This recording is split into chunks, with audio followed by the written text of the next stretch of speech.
Baraan? Okay. Yeah, ito yung aming lumang bahay. Dumaan kami dito guys sa dati naming bahay. Yung pinakaunang bahay naming mag-asawa. Dadaan kami. So titingnan namin yung dati naming bahay. Binenta na namin yun eh. Bumili na kami ng bagong bahay. So doon na sa bagong bahay kami titirahin. Pero yung bago naming bahay, hindi ko pa nakikita yun. So dadaan lang namin, titingnan namin kung anong itsura na. Yeah, ito yung aming lumang bahay. Here is the house. Yeah, that they change. They change. They have changed a lot. Yeah, they change a lot.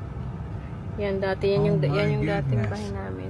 Guys, yung train, daanan ng train yan. Yung railways na dito. Yan.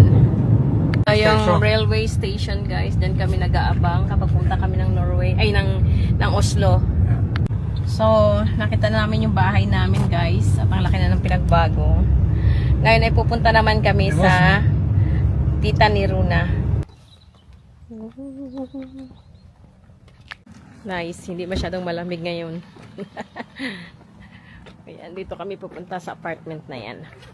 Sa tita ni Runa.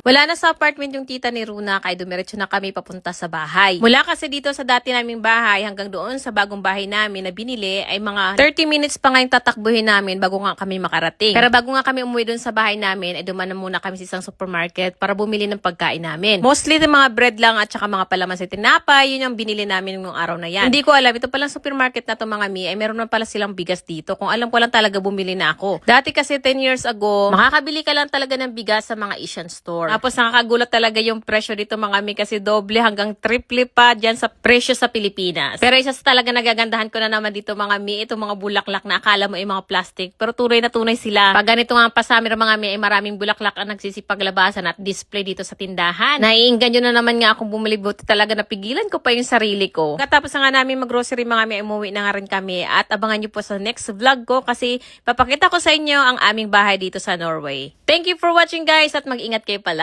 Bye-bye!